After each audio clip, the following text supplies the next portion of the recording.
the PAX kit, and I had here 26 centimeters of a gap.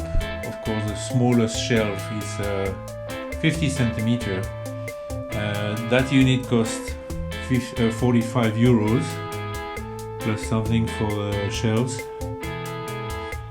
And the IKEA contractor wanted to charge me 500 to 600 euros to shrink it and put it and install it in that kit. So I bought a circular saw and I did it.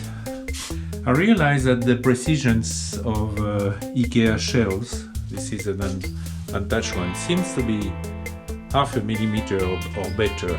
And of course, with my 2 millimeter thick blade, I have some gaps showing, and I have walls which are not straight. And in fact, the wall is coming in here, so I had to cut these shelves as a trapeze. This is the full length one.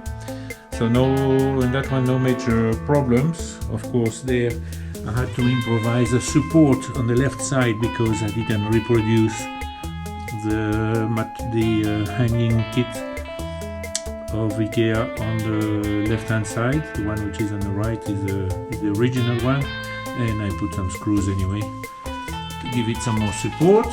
So that was the easy one.